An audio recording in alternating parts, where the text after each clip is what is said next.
Hello, everybody, and welcome to this month's edition of 12 Months of Leadership. And we are overjoyed that we get to have Marsha King with us again, where she's going to be talking about what is coaching and how to use it in our jobs. Now, before we jump in, I just have a few quick housekeeping items for us to just make sure we're all on the same page. Today's session is presented by UB Center for Leadership and Organizational Effectiveness. My name is Celine Prizan. I'm a huge fan, collaborator with Chloe, and I'm a professor at the School of Management. Now, for today's session, you'll hear about Marsha in just a moment, but you can ask questions throughout the session at any time. You'll see on your screen, we're in a Zoom webinar, a little bit different than a Zoom meeting today, but you'll see a Q&A box. Feel free to drop questions in that box throughout the session. Marsha has a lot of content she wants to share, but we're going to save a bit of time at the end for her to be able to answer some questions for you. Now, I don't want to take too much of Marsha's time, so I'm going to let her be able to pull up her slides now, and I'm just going to do a quick intro for her. So Marsha King, PhD, is president of Polaris Leadership Consulting. Marsha also is a great friend of the School of Management, a faculty member, and she runs our leadership coaching certification, which you get to hear a lot about today. Marsha, thanks for doing this. And we see your slides all pulled up. I think you just need to go to full screen and we're ready to jump in. Thank you. Let me put these into slide view. First of all, welcome everybody. I absolutely love this topic. There are some great topics, but this one is one that is particularly useful. So first of all, my name is Marsha King. You'll see my email address here at the bottom. Please take note of that because I'm hoping many of you will reach out to me because I would love to talk to you about potentially becoming part of our next cohort on becoming a certified leadership coach. So there are many types of coaching, leadership coaching, executive coaching. The type of coaching that we're talking about today is about using coaching in your job as a manager, as a leader. So this is actually within the job. Now there's other types of coaching like external coaching, like myself is what I do. But this is about using this on the job. Okay, so I'm the director of the Leadership Coaching Certification. Please reach out to me if you have ever thought about becoming a certified coach. I am a little biased, but I really, really, really believe this is the best coaching certification program in the country. And I'm not exaggerating when I say that. And if you have a chance to speak with me, you'll at the end of the conversation, you'll agree. I'm also a leadership coach, a speaker, author, consultant, wife, mom, and all those good things. So let's first jump in and talk about what is coaching. And this is a definition given by ICF.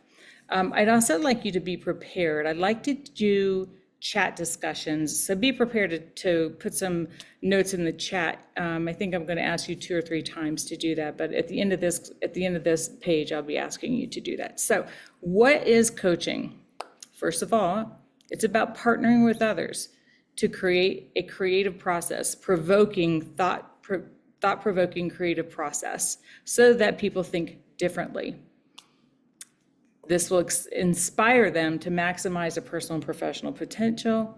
I hate reading from a slide, by the way, but in this case, I kind of have to. In the face of growing complexity and uncertainty. Now, this is, again, the definition from ICF, the International Coaching Federation. So take a look at this, read this yourself, and I want you to answer this question in the chat.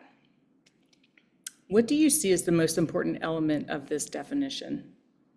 What do you see as the most important element of this definition? Just write a word or two in the chat. I'd love to hear what you have to say. Partnering, yes, love it. That's very important. Oh, look at all these responses. Partnering, empowerment, inspires, inspiring. Yes, all of these are great. Love these. Creativity, complexity, and uncertainty. Okay, so Walter, you win the prize. So in my mind, and I think when we go through this, everybody will agree. Oops. There we go. Growing complexity and uncertainty. So this is what coaching does for you as a manager. It helps you to develop people to not just achieve results, but also to achieve results in a world that's growing in complexity and uncertainty. Let's face it, the world's not getting easier.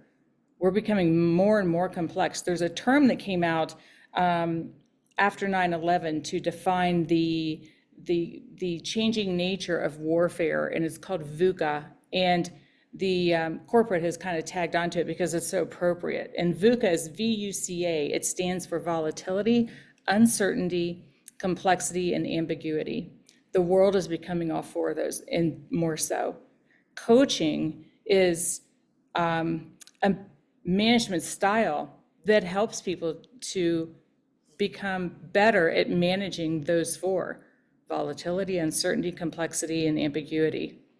Really, really critical. And so your goal as a coach or as a manager is to equip people with the ability to not just solve and complete results in the situation that they're in, but as time goes by and gets more complex, that they're still able to do that. So coaching not only sustains or creates strong progress, it sustains it and even helps people to grow into it even more and more. So those are the words that I feel are the most important. And Walter, you agree. So I'm really happy about that. Okay, coaching there's three things. It's a way of thinking about people, it's a way of connecting and interacting with people, and it's a way of managing people. I'm going to go through each of those very quickly. All right, so way of thinking. So the way of thinking that we need to go into when we are coaching is that people are capable and they're able to grow and achieve their goals. If you don't think that about a person, then coaching is not the right answer. But if you believe that people are capable and able to grow and achieve their goals, then coaching could be a wonderful management style for them. So what you'll find is you'll coach people differently, or some you'll coach, some you will not, depending upon their level of understanding, their knowledge, their skills, their ability to get results. But if you believe that a person is capable to grow and achieve their goals, coaching is for them, no question. People can develop through you asking and listening instead of just being told what to do. And so we'll get into that in a little bit, but if you had to break down leadership styles into two different groups, one really is more about empowering and the other is really more about telling people what to do. Now, both of them are correct. We need them at different times. So I'm not disparaging telling people what to do. Sometimes we need to tell people what to do. There's nothing wrong with that. And we'll get into that also in a moment. The other way of thinking is that coaching is essential for growth and health of the business. So again, if the world's not getting easier, so if we need to, and we do need to, develop people who are able to handle bigger, hairier projects and goals and situations in the future, coaching is a great tool for managers to do that. So that's the way of thinking. All right, a way of connecting with people. One, your focus is on them, not you. The focus is on them, not the problem. So the focus is on how they're solving the problem, not the results of the problem. So focus is completely on them. You show interest in them and you put your own interests aside. Okay, so now that's the scary part. We'll go a little more into that, but when you're coaching somebody, you're putting their interest in the top of your thinking versus your own interest. You have to actually compartmentalize your own interest, set that aside. Now, as you're coaching, what you'll find is that you're going to achieve both because of coaching. So you're going to help achieve their best interest, which is growing and developing, and your best interest, which is also growing and developing as a manager and leader, but also getting results. All right. Your number one goal when you are coaching is their growth and their learning. That's your number one goal. So that's how to connect. That's a way of connecting and interacting with people.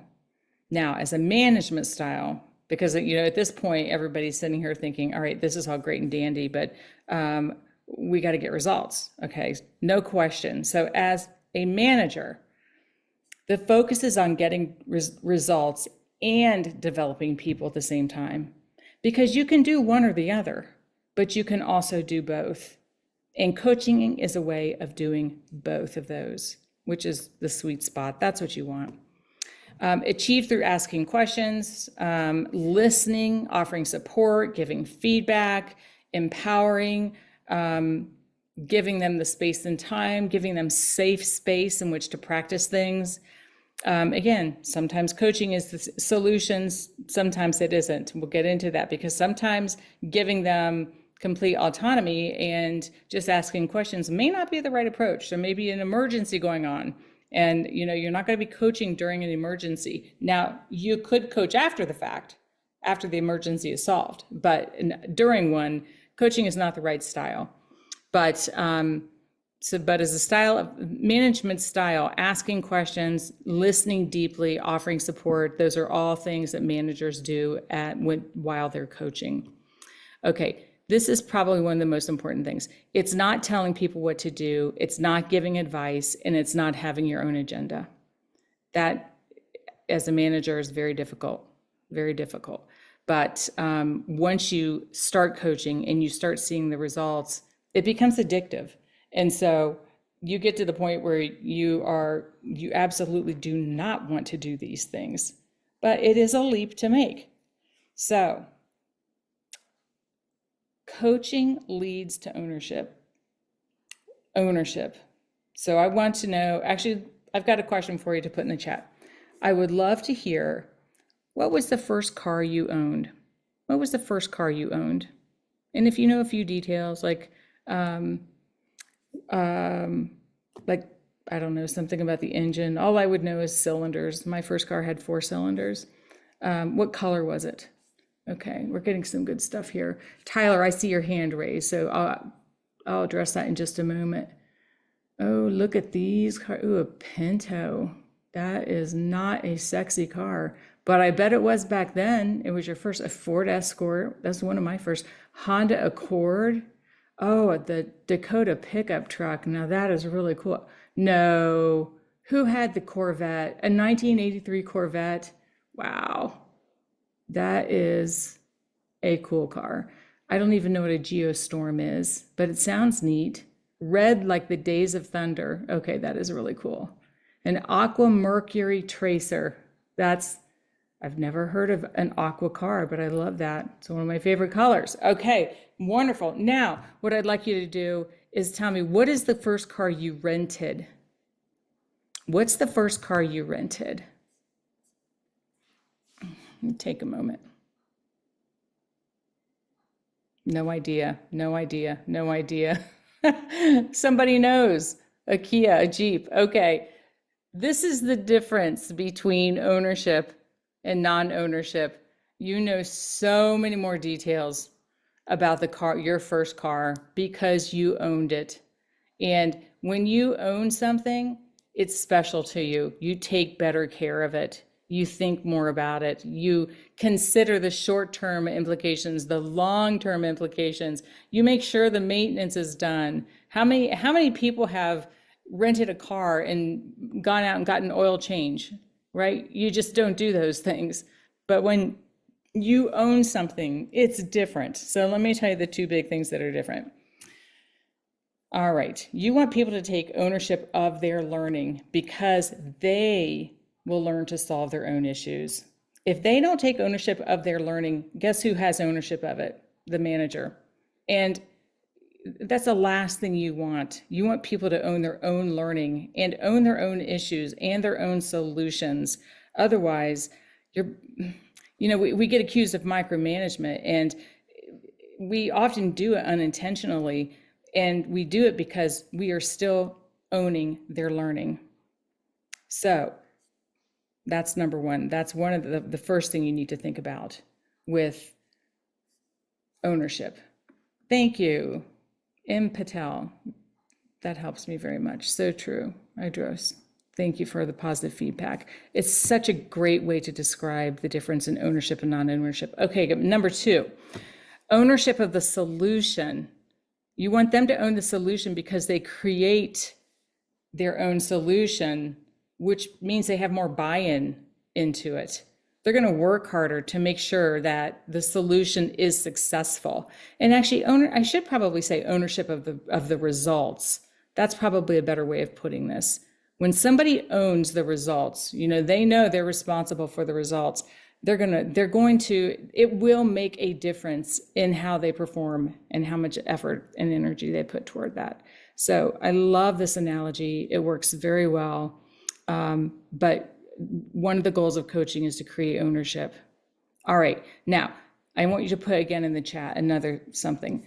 What gets in our way as a manager, as a leader, or even a coworker? What prevents us from coaching people versus telling people what to do? Or what prevents us from helping people to have ownership versus taking the ownership ourselves? Time, of course, yes. Priorities, time, deadlines, fear, time, trust. Oh my God. All of perfectionism. Oh my goodness. Self-confidence. I mean, these are all so true, but there's a better answer. There's one answer that probably is kind of like the umbrella to all of these, because all of the answers you're giving me are correct. But then one big answer is our need to solve problems. We love it. Solving problems gives us a big dose of chemical cocktails to the brain. It makes us feel good. So our need to solve problems, and after all, that's why we're hired, right? To solve problems. So we aren't necessarily hired to solve problems on our own, though. That's the key. So let me talk about the pros and cons to this. All right. So our need to solve problems. Why? Because this is how we feel like we add value, and we need to reframe that. We need to reframe this to adding value through developing people to solve problems. Think about how much more productive you will be. If you have 5 direct reports and you have developed them to solve all of their own problems, think about how much more capacity that gives you to do more important things, like thinking long-term, thinking strategically, stopping and reflecting, prioritizing better. There's a million things I could list that would be more important than you solving the problems for the people on the team. It also tells them that you don't trust them if you're solving their problems. Okay, we love being the hero. I mean, that is addictive. To be the hero, to be the person who comes in, swoops in, has the solution, and makes everything great. So we love being the hero. Controlling makes us feel safe, some more than others. For those of you that have perfectionistic tendencies, and I'm at the top of that list, controlling feels safe. It makes us feel like we are, in control, the best word I could use. And also just giving advice is fun. It just is fun. I mean, we can't ignore that. We enjoy doing it, but it comes with there's a big but here, and I mean a big but. People feel micromanaged when we do this. We also become the bottleneck because we can't do everything. We may inhibit growth, and I should take out the word may. We will inhibit growth. If we are solving other people's problems, the people around us don't grow. And then, of course, we own the problem. I mean, how many problems can we possibly own? All right. So this is a quote I came up with that I just love. I say this all the time. Coaching is about having the knowledge and ability to tell someone how to best do their job, but it's also having the humility to hold it to yourself, not share it. Celine just told me I have 5 minutes. Okay, we're going to skip some stuff. Okay, the goal of coaching. Number 1 is about achieving results. So, and this is by reinforcing long-term growth and development of employees. And again, we've already said this, but about solving bigger and more complex problems.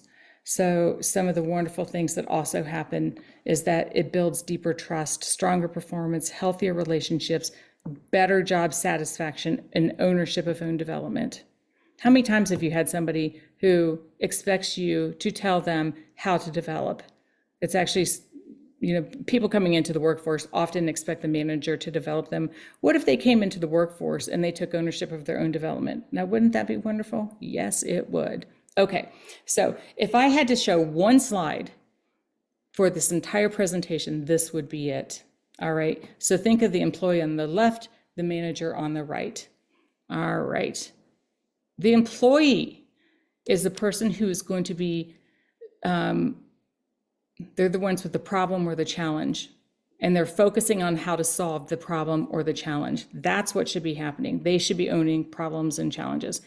The manager, however, is the one who's focused on the person and their process for solving their problems and challenges. So it all comes down to one statement: coach the person, not the problem. Coach the person, not the problem. I hope if there's one thing you take away, that's it. Okay, let me think about this. I don't know if I'm going to go through this because I don't have enough time. There's just different management styles. Let me just quickly, there's different management styles. Now I've listed a handful of them, but there's thousands of management styles. We could probably come up with 50 of them right here if we just brainstormed. But think of your management style on two continuums. One is about ownership and one's about development. And so you can see that there are management styles: command and control, agreeable, solutions oriented. They are lower on these two continuums of ownership and development. So the ones that you want to focus on really are more strategic leadership styles, management styles, empowering, and coaching. And coaching is the number one. Coaching is the one that creates the most ownership and the most development. Okay. So, like I said earlier, there are times when we have to use a command and control or solutions oriented. And that's when there's things like high stakes, emergencies, skill gaps. When we would use coaching is when development is as important as getting the result. The short-term stakes are low. It doesn't mean long-term stakes are low, but short-term stakes are low. And when you really need to create the long-term ownership. So that's the last time I think I'll say ownership, because I go over and over and over that a lot. On the left-hand side, you'll see that the shorter-term leadership management styles is more of a tell approach. The other side is more of an ask approach. And I don't usually talk about tell and ask during when I'm talking about other types of coaching, like the type of coaching I do when organizations hire me to come in and coach. But as a manager, it's very appropriate. We use the tell approach way more than we think we do. So let's talk about how each of these show up. There's the ask approach and the tell approach. The ask approach is pretty easy. We ask questions to encourage reflection, expand our options, our thinking, we ask open-minded questions. It encourages contemplation and promotes greater awareness of process. Now, the tell approach, these things sneak up on us. We don't think we're telling, but we are when we do a few things that we just don't realize. Expressing your opinion is telling. If you're in a staff meeting and you say what your opinion is, guess what? You've just told people what to do. Sharing your preferred approach, same thing. Giving advice on how you would do it. Asking leading questions, making suggestions. That's all tell approach. And it damages your ability to coach people. So when I saw this list, I was quite surprised. I'm like, I do this all the time. I express my opinion all the time. If I'm the most senior person in the room and I'm expressing my opinion, I'm not really expressing my opinion. I'm telling people what to do. Okay, so we've created a very, very, very easy model in which to have coaching conversations. I just wanted to make this super easy for you. So this is the model, 5 steps. Step number 1, ask what is the current state. So let's say someone comes to you with a problem. First things you ask, okay, what's going on? Give me an update. What's happening now? So what's the current state? Number 2, the second, once you get that information, you go to the desired state. Okay, so this is what's going on right now. What do you want to have happen? That's the desired state. Then you say, what are some alternatives? What are your potential options? What have you already done? What do you think might work? So that's going into the alternatives. Now notice, there's not one point here where you've shared your opinion or where you have made suggestions. Next steps. So now that you've talked about alternatives, what do you do? What do you think you're going to do? What is your plan? And the last one, of course, is what resources do you need? And most importantly, how can I help you? How can I help you? Okay, so I've made this very simple by putting it into just a 5-step process. So feel free to screen capture that. We've also created a worksheet for you so you can actually plan out your conversations using this worksheet. Maddie is putting that into the chat. You should have that. So download that. But this is basically a worksheet on how to have a coaching conversation. It's very practical. Now, it might be cumbersome at first, but you'll get used to it. And then you get addicted to it, and you don't want to do it any other way. All right, so that's the end of this workshop. I wanted to whet your appetite, though, because there is so much more. I could go on for hours. One of the things there's 2 pieces of information I want to share with you. The 3 fundamental skills of a coach is active and deep listening, asking powerful questions, and building trusting relationships through feedback. Those are 3 fundamental skills. If you join the coaching program, you'll learn so much more about these. If you have, and even if you have a direct report or somebody you think would benefit from this, make sure you send them my way also. These are some of the things you're going to learn. The last piece you're going to learn, and this is actually my favorite, is what do people need? People need to feel important or valued. I mean, we need to feel valued. It's an innate human need to feel valued. We need to feel included, like we belong. And we need to be, belonging means accepted for who we are.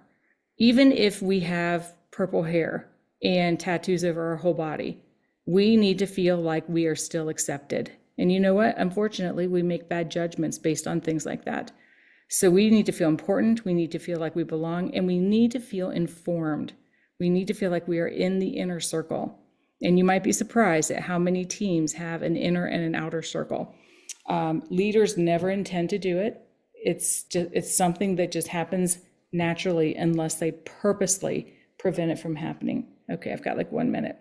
And Marsha, to set us up for next steps, what would be the best next step to get started to get into this coaching mindset for your leadership?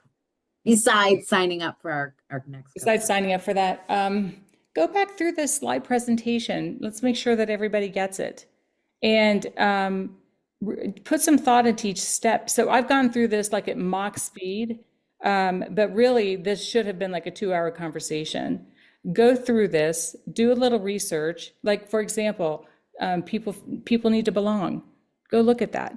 Or find another model for having a coaching conversation. So this 5-step model that we've created at UB may not be the right one.